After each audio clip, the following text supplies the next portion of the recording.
we are. Freaking Hump Day Kid. October 18th, man. We're already into October.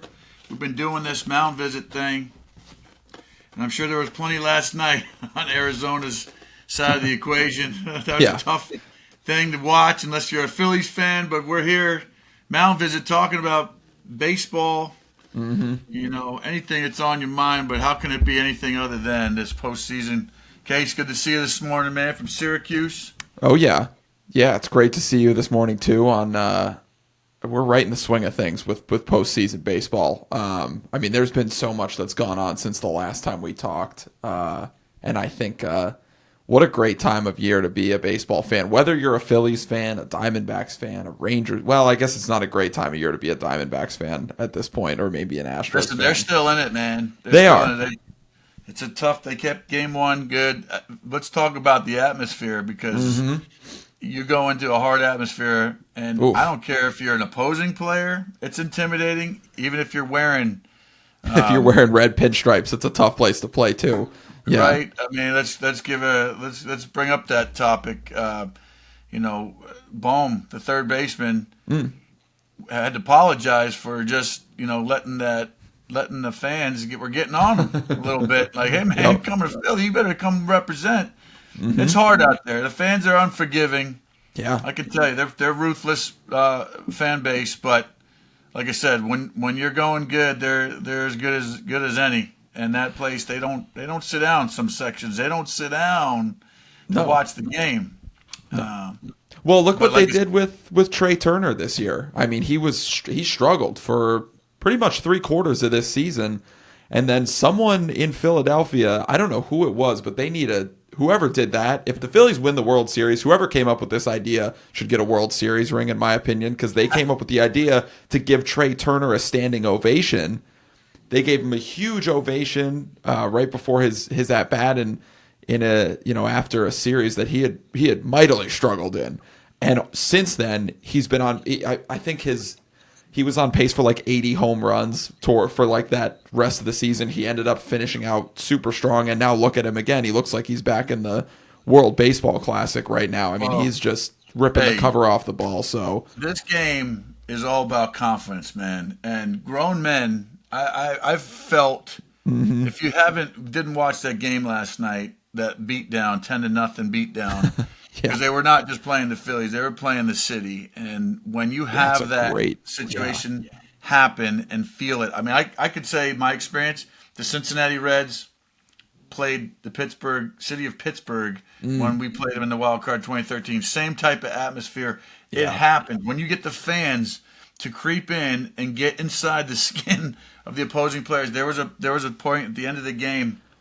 There was a dropped ball, not even a drop ball. It was a ball that the catcher, the pitcher, and the third baseman fell right in there, and it was just like, oh shit, right? It was an oh shit moment, and that just showed me like these guys, it shook them to the core, and they felt that.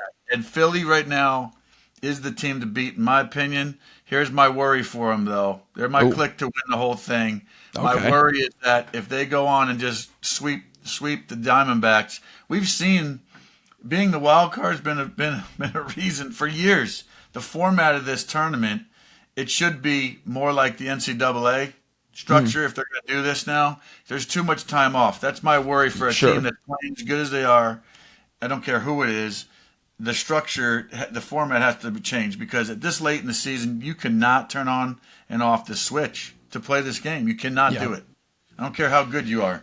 Yeah, it's a good point, and we could talk on that subject for a while because it's been a big topic of discussion, especially with when you have teams like the Dodgers and the Braves who, were 100-win teams in the regular season. They went down real early in the tournament. So it's been a really interesting thing to look at. But I want to talk more about the Phillies because, it's been an incredible thing to watch. And it almost seems, I don't know if do you ever watch the show It's Always Sunny in Philadelphia? Have you ever seen that? I have, yes. This reminds me of that scene when Mac and Charlie are just beating the crap out of all those little kids in the street, and they're just, because that's what the Phillies are doing right now in a sense. And I mean, in 2 games, you want to say, yes, the Diamondbacks, they're still in it, like you said, and they've still got a chance. But, I mean, they've been outscored 15-3 in games where they've had their two aces go.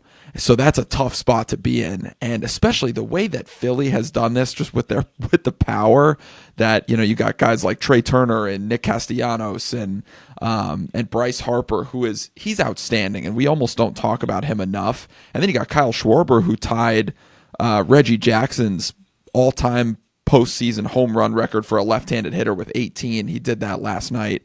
I mean, this team can beat you in any way. There really are no soft spots in their lineup. And I think you combine that with Aaron Nola and Zach Wheeler at the top of that rotation, and then their bullpen, which has had an ERA under 1.5 this postseason, the entire postseason. I mean, that's a recipe for success and a juggernaut if I've ever seen one before. So it's incredible, bro. And like I said, to that point, we'll flip the script in the American League. Yep. You got Houston, who, playing, and they're facing Scherzer, who's coming off of a little bit of a lapse too. So it's going to be again time off. Can they creep back in there? You go back to the a la Boston Red Sox, right? Back in that Big Papi was teasing Derek Jeter the other night. Show, but, hey, we came back, man. Yep. We were down. Don't count anybody out. You could tell that still bothered Jeter. I love watching that. That never leaves you, man. That's an emotional burn. It's a stigma. And I'm sorry. Speaking of, none of this matters to Glover. He's in the background. Glover is just cutting Z's real quick. I'm gonna give him a little tapski because I don't know if you can filter that out, buddy. Yeah, I got you. He's comfortable. Heated floors are on. It's getting cold. It's the fall. And, there you go. Down on the farm. He's comfortable in the background here by my cleats. That's awesome. Well, I want to. You mentioned the ALCS, and it's a good segue because there's some interesting things going on there. And I think you talk about the Astros going down 2-0. For some reason, to me, it doesn't feel like they're out of it. You know what I mean? It really doesn't. Right? Yeah, it's a different scenario when you take the Diamondbacks, who haven't been there since 2001. Well, they were in the playoffs. They were in the wild card. When was it? Was it 18 or 17 or 18? But it still was a while ago. So it's a little bit. Yeah. But I'm just saying, win a championship. Right. With the horses that they had with Randy Johnson, Schilling, that whole thing, beating the Yankees. Yeah. It's a different. And Houston's got some postseason experience. It's almost like they can't wait. Yeah. It's almost they're like a team that the season starts for them in October. You know what I mean? 7 straight ALCSs and 2 World Series in the past however many years. It doesn't really get any better than that. But it's unbelievable. And like I said, the whole deal with I call him the it's Big Papi's clone. Alvarez, man, he comes in there. Holy cow. He's just a man-child. I wouldn't have pitched to him. I'd pitch around that guy if any possible. Even pitches on the outside corner, he's pulling him down the line, just showing his strength. Seriously. Man. He's unbelievable. And a clutch, turning around balls, pissing on balls.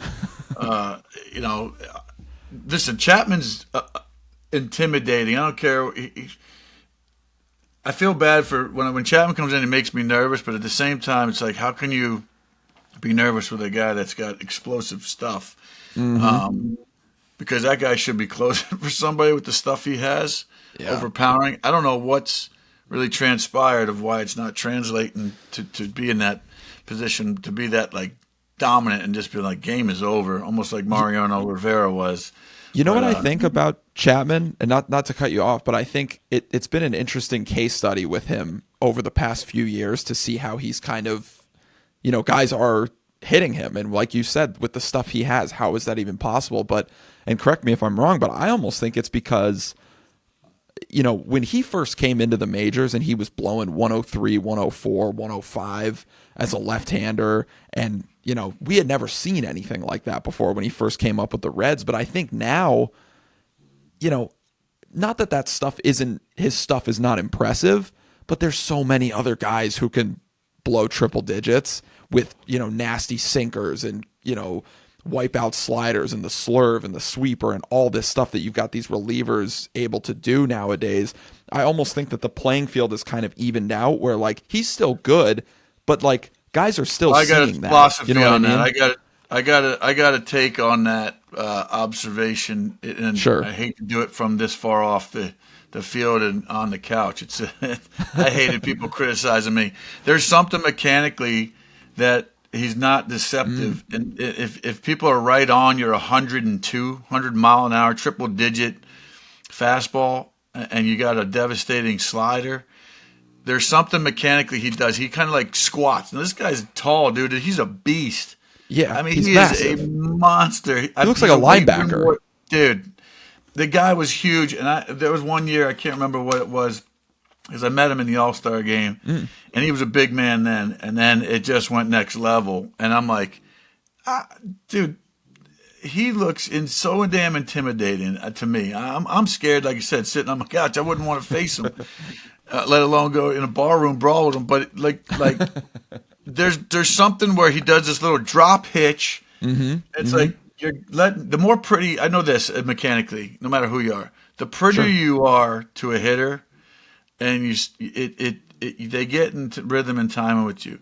There's got to be something else he's got to figure out, because there's nobody should be on that stuff. Yeah. You know what I mean? I don't care. It's too, you're something you're doing is either mechanically wrong, because it translates into your confidence, where he's going like, all right, dude, there's no way anybody should be touching that. The ball should be in the mitt when these guys are swinging. To me, I don't know how you say that to a guy like that and not get in his head. That's the fine line. Right? You got a guy who's got all this experience. He's blowing triple digits. I don't know how to teach that. I don't even know what's going through your head. But I had much lesser stuff. There's guys with lesser stuff that are blowing the ball by guys. So it's weird, because I look at even a Kimbrel, who's premier closer, Hall of Fame closer, and he's getting ground ball double plays now. Throwing 95, 96. He hides the ball so well. Kimbrel, right? And he's got that funky arm angle and stuff. Yeah, it's interesting. So it's almost like, guys are changing their ways, and you do. That's the adaptation you have to make in this game. Yeah. Find out reasons why. You have to reinvent yourself somewhat, and 1, to get noticed, 2, to get the results, and 3, to confidently be able to make that adjustment on the fly. And now it's like critical time, man. It's go time. Playoff baseball, getting that hardware.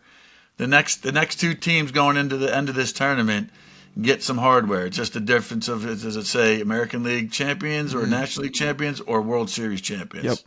Yeah, that's a super interesting observation too. That it's something that the average fan probably doesn't see watching Chapman. We just see, the 100-mile-an-hour fastball, and we probably say, how the hell are guys, able to time this up when he's got that slider too? But then you're realizing that maybe there could be, he's telegraphing his pitches in a sense, something like that. You never know. But I think that's super interesting. But to go off of your point, speaking about the Texas Rangers, I wanted to show you this interesting, this graph here, because, and before I show you that, actually, when you talk about the Astros, and we talked about how this series is not over yet, the Houston Astros this season were 3 games under 500 at home. On the road, they are 21 games over 500. So, they are very comfortable now going into Arlington to play the Rangers on the road. They're not, it's not that there isn't home field advantage, but clearly this year, home field advantage hasn't really been something that they've been. It's a short commute, man. Exactly. They're still at home, you know what I mean? But they're still at home. But how about this for some interesting statistics? I found this the other day on Twitter, and let me find this here. Let me know if you could see this. All this plethora of information, man, to break down, right? To break it down a different way. We're remixing it. What do you got? So can you see this right here? I can see it. Okay, great. So this is a graph, And for those of you not watching, hop on our YouTube channel to check this out. This graph shows every single team that has ever gone up 2-0 on the road in a league championship series. And what you can see is, aside from the 2020 Atlanta Braves, every single one of those teams has made it to the World Series. So there's 23 here, including the Rangers this year. 21 out of the 22 teams that have gone up 2-0 on the road in a league championship series have made it to the World Series. So this favors the Rangers a lot historically, as you can see here. But the interesting thing is 13 of those teams lost in the World Series. So whatever that means, you know what I mean? So it's an interesting thing to look at. Again, I don't know. I'd be curious to go back and see what time off they've had in between. Well, look, you got your Tigers right there. You see that? Right. We swept, and we had 8 days off. There's no way. I'm sorry. Your mind goes, it's the end of the season. Mm-hmm. I'm ready to go on the couch, recover, mix in a pizza and some Blockbuster videos. In the off season, my body feels like taffy. Dude, these guys staying in shape and staying, keyed up and locked in with that much time. Look, even the Rockies I believe the following year, to my point, I was like, they had a week off because they went on that run and they swept and had a week off. Same with the Tigers in 2012. They swept their team to get there, and then the Giants came in and swept them in the World Series. Okay, so there's the elephant in the room. Too much time off at this time. It's an unfair advantage. It's great to say, we got some time off. We have the bye. Yeah. Well, I can tell you what, the team that just got the repetitions in there and that flow and that regimen, that routine, things are clicking. Your confidence is like, I'm ready to go. I'm in game mode.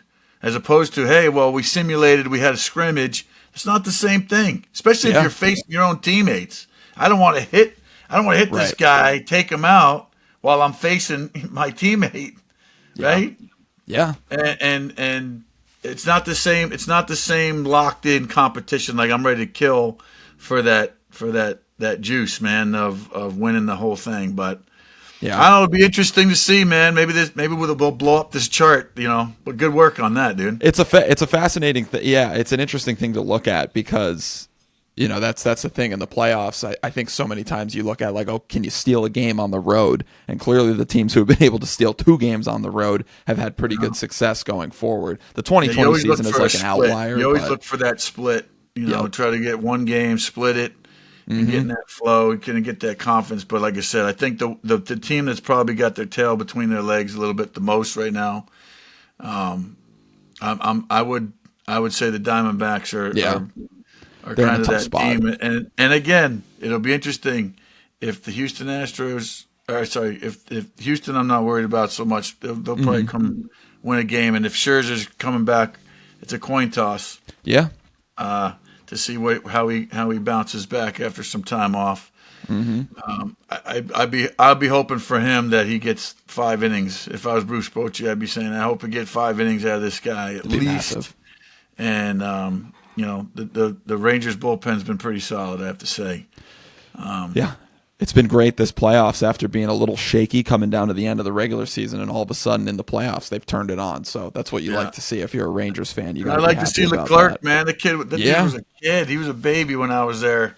Oh, so that's crazy. Awesome. He's got a good smile. Just the same. Looks like he's got the same demeanor, just calm and enjoying himself. So he's Mr. Cool, man. Yeah, it doesn't seem like these moments faze him at all. Nope. And he's been on the mound for the last out of every single one of the Ranger games this postseason. So he's getting his work in. It's been great to watch. There was something I wanted to ask you about because we didn't record an episode when this whole thing was going on. But this is something that I want to ask you about as someone who's been in a major league clubhouse as long as you have. You probably heard about all the stuff that went on with the Atlanta Braves series where Arcia, after that crazy ending in Game 2 where Michael Harris robbed the home run and they doubled off Bryce Harper at first base, and Orlando Arcia, the Braves shortstop, is running around the clubhouse after the game saying "attaboy Harper" and all this. First of all, what I want to say is there's nothing wrong with what he said. He's pumped up. It's in the moment. There was absolutely nothing wrong with what he said. He wasn't disrespecting Bryce Harper or whatever, but like, there is that sense of, Bryce Harper's a guy who's an insane competitor. He's an incredible player. He's probably looking for any bit of, anything that he can take to elevate his game to the next level. You know what I mean? But don't wake a sleeping giant, dude. Like I said, exactly. these are big egos you're talking about. Right. Bryce Harper's got a pretty confident one. He's why, you know, these players are the ones that you challenge them enough. It's almost like pick a fight. Okay, all right, dude. You know, like him, don't like him. He's made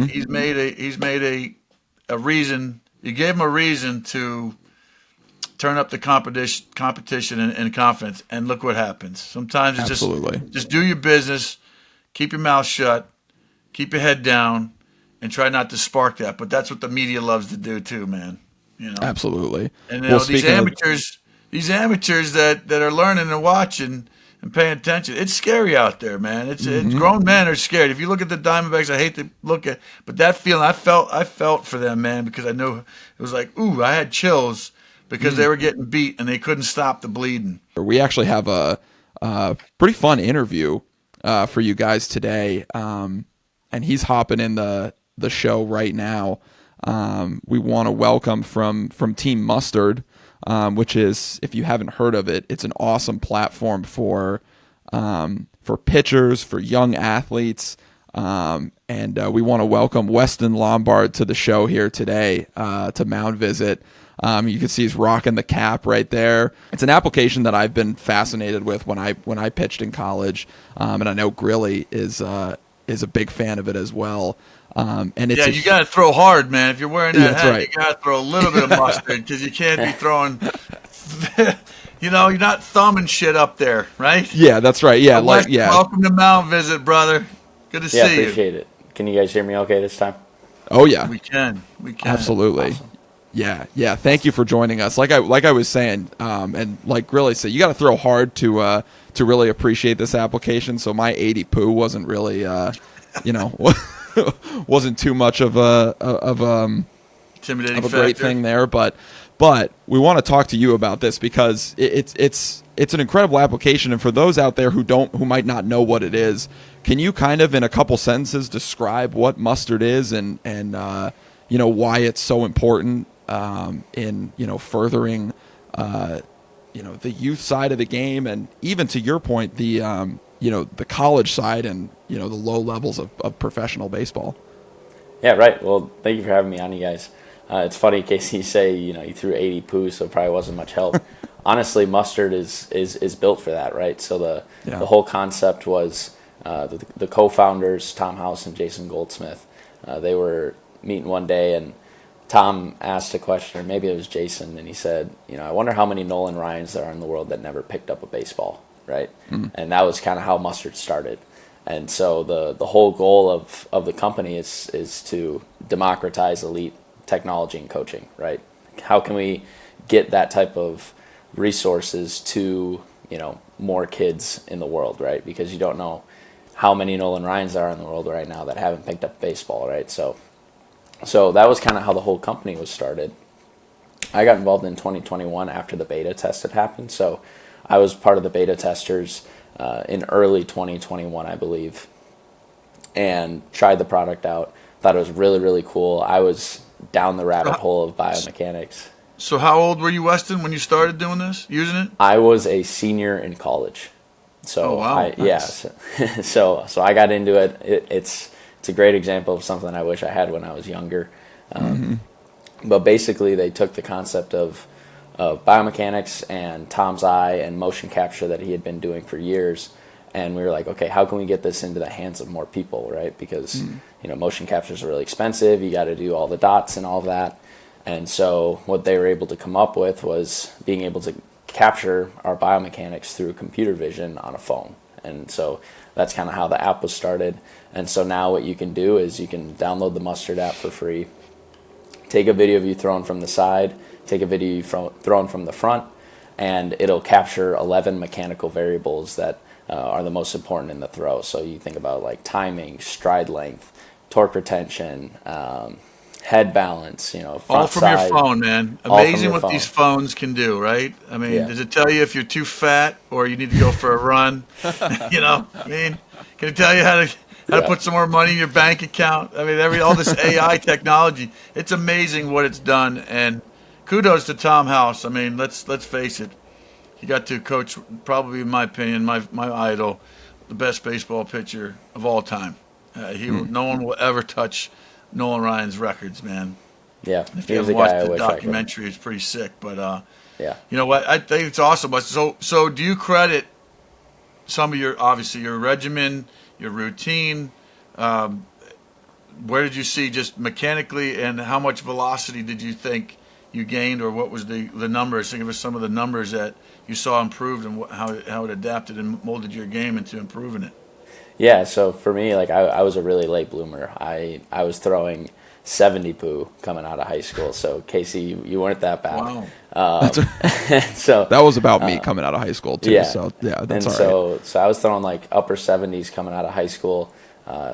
Didn't have any offers. I was a hockey player that played baseball, okay. And so ended up getting an opportunity to play at Gustavus Adolphus College in a small town in Minnesota, which is where I'm from, and it's a Division III, and did okay my first year. Second year, not as good, but really was kind of low 80s for my first few years of college.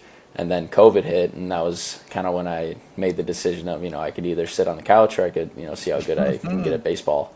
And so I chose the latter, and I'm really glad I did. And by my senior year, I had got into more of the mid 80s, and that was when I beta tested the Mustard app.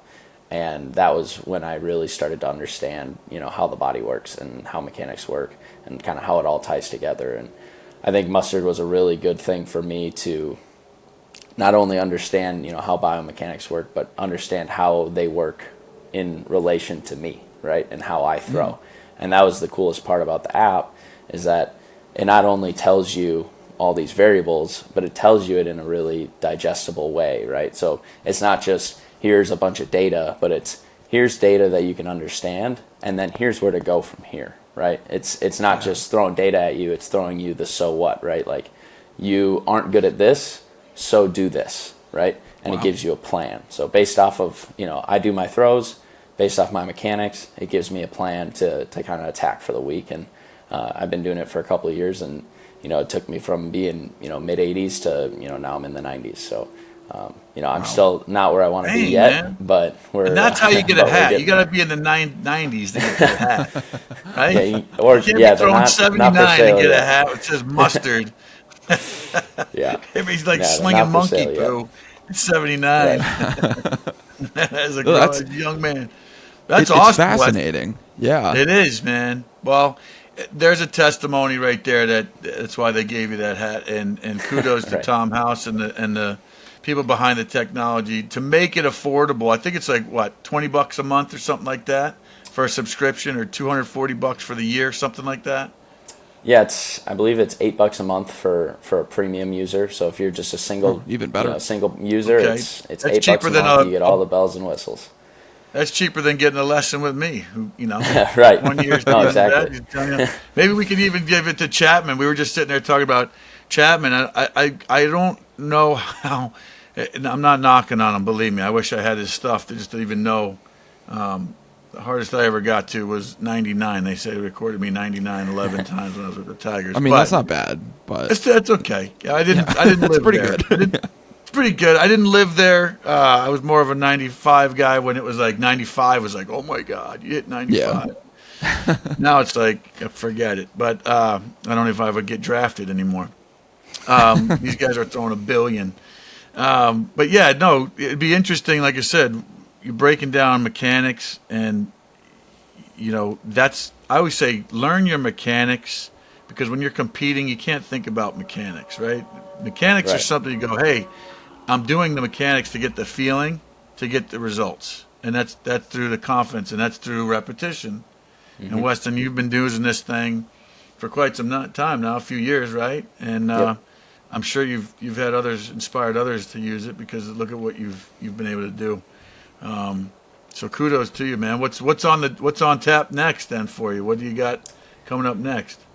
Yeah, so I went to Gustavus, graduated from there, was lucky enough to earn a scholarship to go play at University of San Francisco for the last 2 years, And so I just graduated from there this spring, and then took a little bit of time off from throwing and kind of assessed where I wanted to go from there, and was fortunate to get an opportunity to go play for the New York Boulders in the Frontier League for their playoff push starting in August. So played a little over a month over in the Frontier League and just finished that up. So just finished up my first taste of pro ball, and now we're just kind of back in the lab and trying to put some more velo on and see what happens from there. So hey man, well stay on the pro circuit. It just sounds like repetitions have been key to you.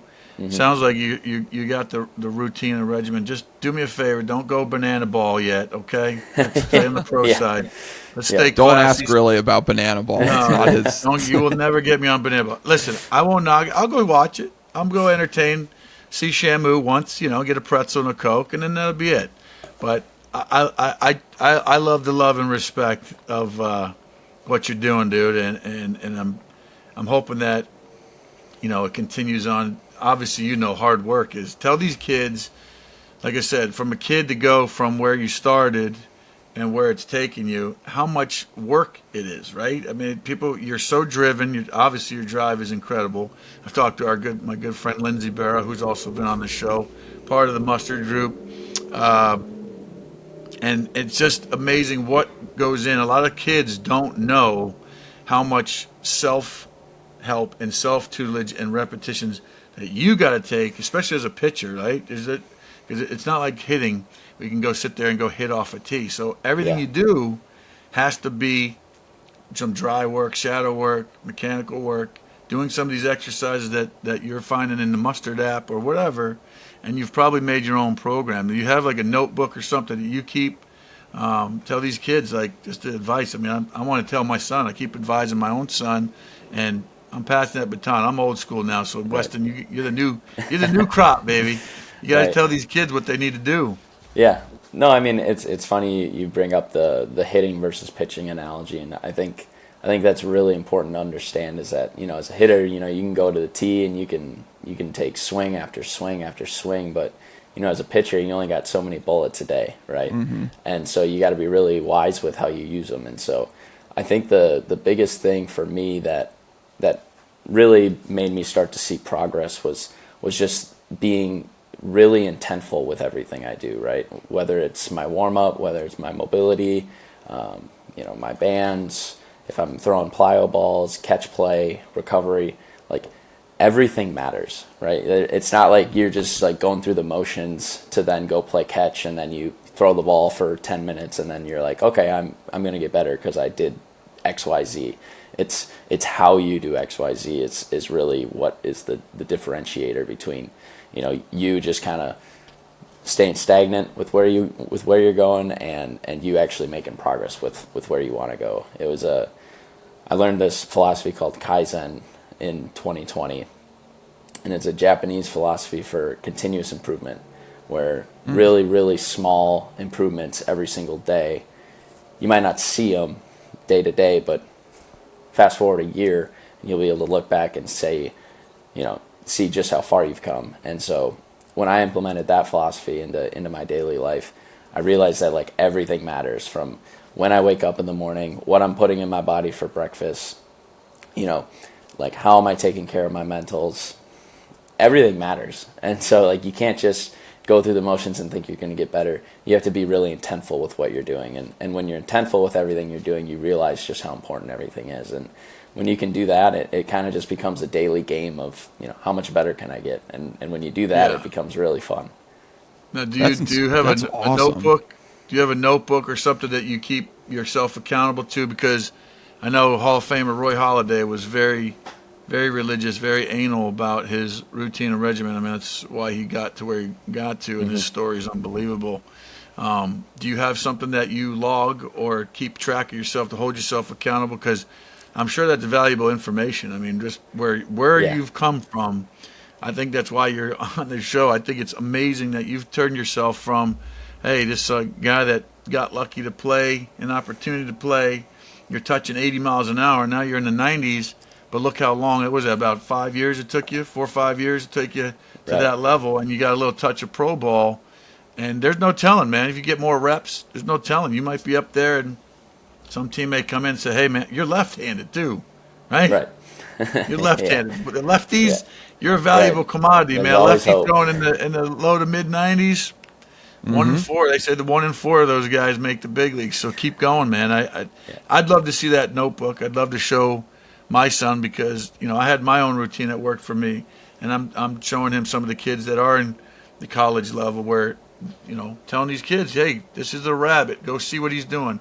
Why is it? And play for the feeling, right? You sit there and go, I know what it's like. If I do all my pregame stuff well, my in-game stuff should follow. But you got to study before you take that test.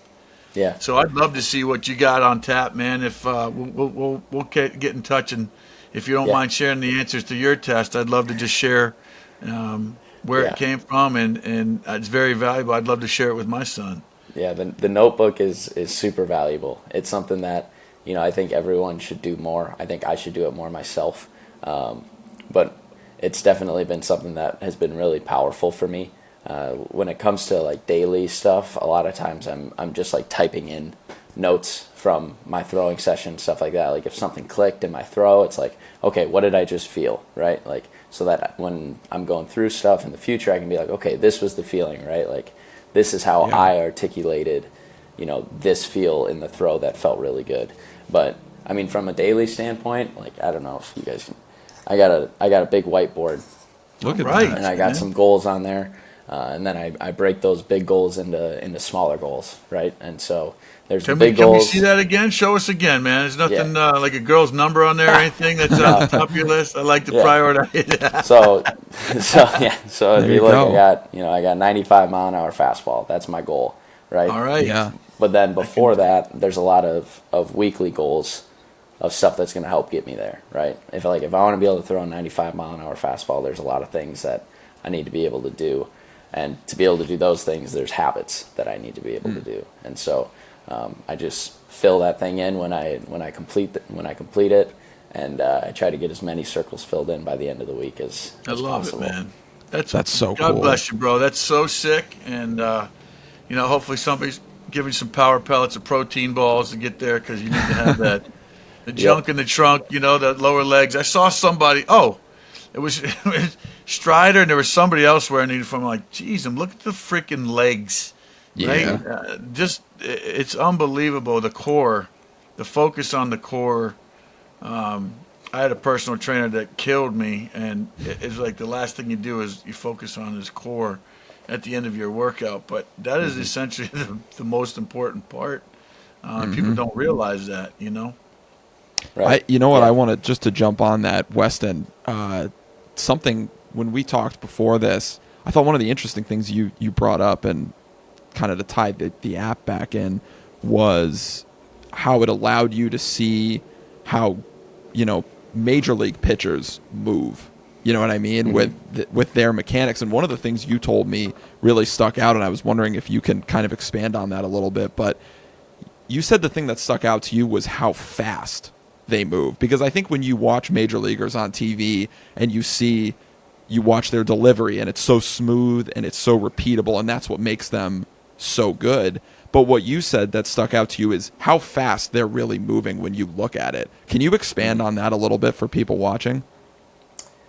Yeah, I mean, if you go to an MLB game, you really see how fast they go in person. Yeah. And compared to watching on TV, it looks like it's just this nice, smooth, poetic thing, and it is. And that's what's so beautiful about watching MLB guys throw is they move so fast, but it looks so easy because they transfer their energy so smoothly. I think the average timing into foot strike is like around 1 second, and if you were to go do it in 1 second and do it until you got to 1 second, it would probably feel like you're like moving really, really fast and you're rushing. And so like your 1 second and my 1 second and their 1 second all look a little different, right? And theirs looks really good. And that's where I'm trying to get. But it comes with just body control, balance, posture, and then overall, athletic ability and understanding of their body and where they are in space and stuff like that. But It's something that I've found, it's not for everyone, right? There's going to be some guys in the MLB that have slower tempos. Some guys are going to move really fast. But overall, these guys move faster than the normal pitcher, and they move better. And that's why they throw harder. They not only move better, but they also move better while going faster, and that's why they're throwing harder. And it's been something that... Oh, go for it. I was going to say, you're moving better, but flexibility, functionally strong. Like you sit there and go, okay, I got to be bigger. We hit the weight room. The players are bigger, faster, stronger, and I think that trend's going to always continue because, to get ahead, get an edge, stand out, it's unbelievable. But in that getting bigger, how much flexibility do you work on? Tell me that, because you could sit there and have a routine, but I used to stretch 2-3 times a day minimally. How many? Tell people what you incorporate. Obviously, a lot of that into your routine. Yeah. So when I was a hockey player, I was really tight. I was not a mobile guy, and it definitely was limiting for me as a pitcher. And so, for me, when I started to get more mobile, I started to see almost immediate increases in velocity.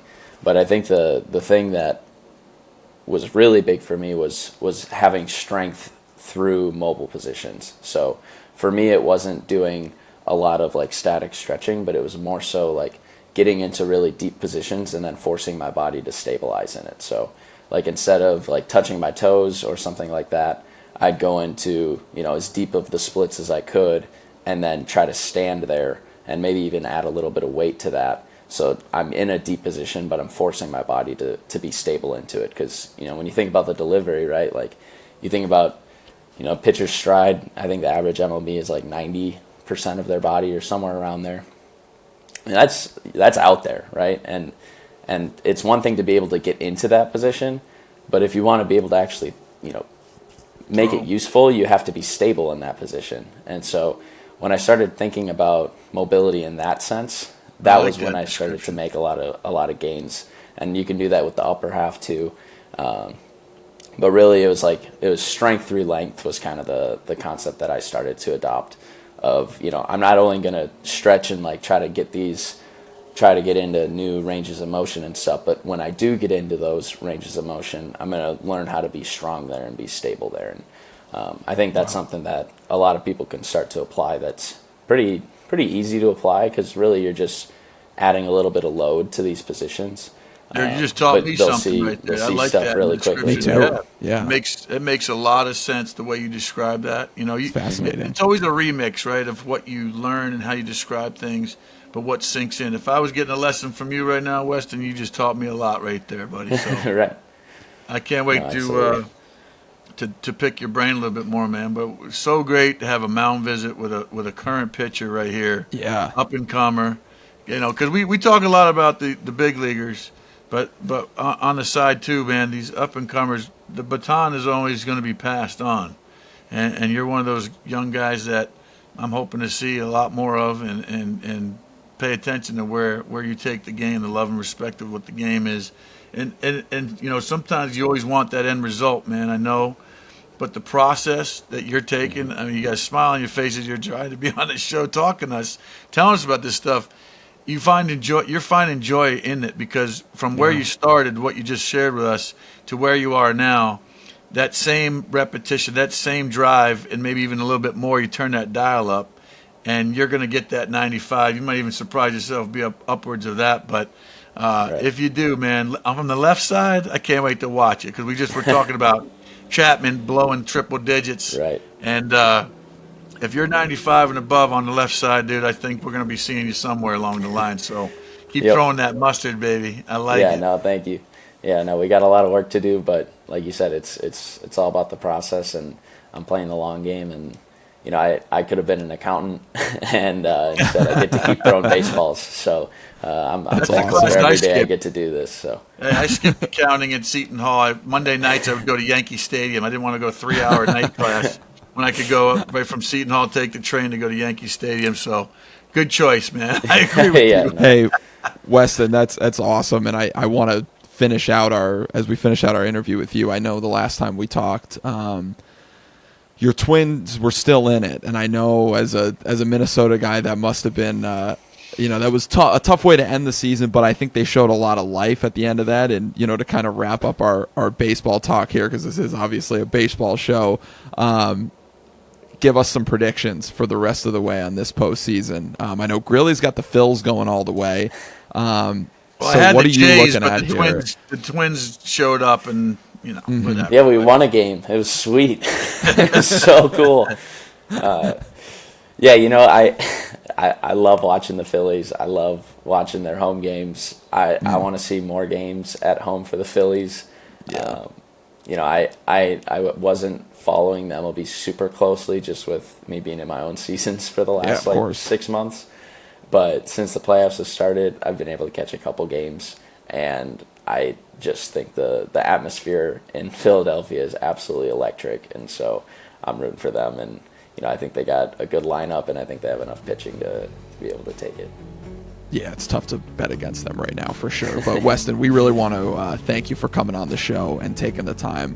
This was awesome. We'll have to talk to you again here soon because man, I would love to follow up with you again. But hey, man, thanks for the tips. Thanks for the knowledge. Thanks for just sharing where you're at and inspiring some young kid out there. I hope they tune in to our show. And if you haven't tuned into our show, please like, subscribe. We got a lot of nonsense, got a lot of jokers, we got a lot of knowledge and feel here. So always good to have people on the Mound visit and give our best. And thank you, man, for sharing what Mustard's done for you and imparting some knowledge, man. Case, what a great show, man. Great show. Awesome. Yeah, Weston, thanks for coming on the show. Grilli, it's been great as always, like you mentioned. You could find us on YouTube, and you could find us wherever you get your podcasts, so follow us there, and we will see everyone next week.